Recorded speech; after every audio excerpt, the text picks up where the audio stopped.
بسم الله الرحمن الرحيم. الرحمن علم القرآن خلق الإنسان علم البيان الشمس والقمر بحسبان والنجم والشجر يسجدان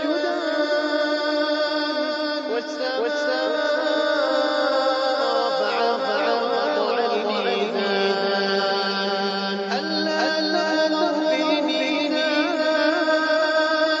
وأقيموا الوزن بالقسط ولا تخسروا الميزان والأرض وضعها للأنام فيها فاكهة والنخل ذات الأكمام والحب والريحان فبأي آلاء ربكما تكذبان خلق الإنسان من صلصال كالفخار وخلق الجن من مارج من نار فبأي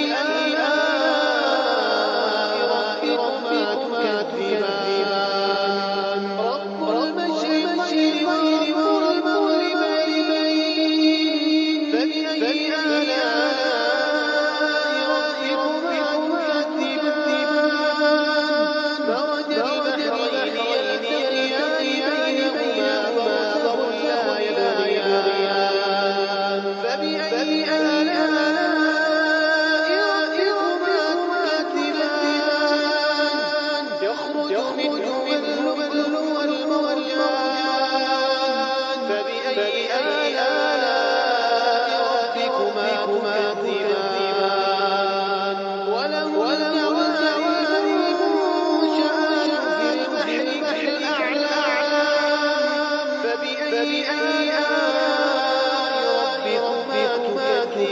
تكذبان كل من عليها فان ويبقى وجه ربك ذي الجلال والإكرام فبأي آلاء ربكما تكذبان يسأله من في السماوات والأرض كل يوم في شأن فبأي آلاء ربكما تكذبان سنفرغ له أيها الثقلان فبأي آلاء ربكما تكذبان يا معشر الجن والإنس استطعتم أن تنفذوا من أقطار السماوات والأرض فانفذوا لا تنفذون إلا بسلطان فبأي آلاء ربكما تكذبان يرسل عليكم أشواق من نار ونحاس فلا تنتصران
الله